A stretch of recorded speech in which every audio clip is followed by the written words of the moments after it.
continuing our devotions through the book of James. We're not really doing a study, but we're just looking at it and seeing how we can kind of apply it to our lives. Today we are looking at verses 19 through 21, and I want us to really pay attention to these words because many of us are at home more than we normally are. Our kids are home from school, and we're interacting with them a lot more. We're interacting with our spouses a lot more. We're not able to do some of the things that we like to do. And that can bring out some things that are a little ugly in our lives. And so I want to look at these verses and apply it to that part of our lives right now. So James chapter 1, starting in verse 19 says, "This you know, my beloved brethren, but everyone must be quick to hear, slow to speak, and slow to anger. For the anger of man does not achieve the righteousness of God.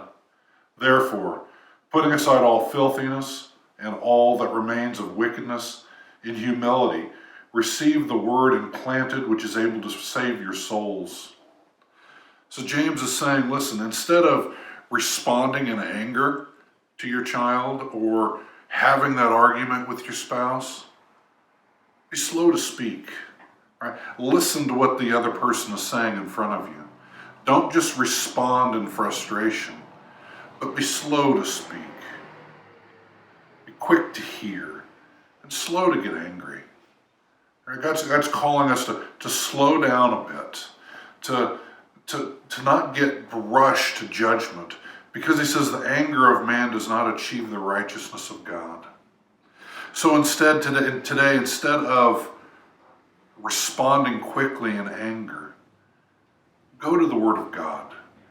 He says, receive the Word implanted, which is able to save your souls.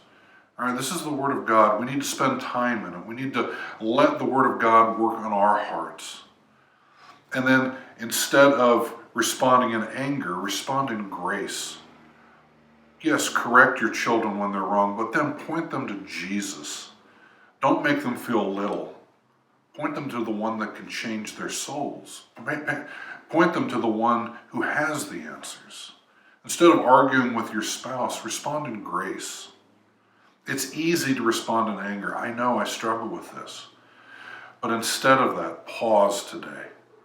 Let the Word of God inform you how to respond, and respond in grace. I hope you can do that today. God bless.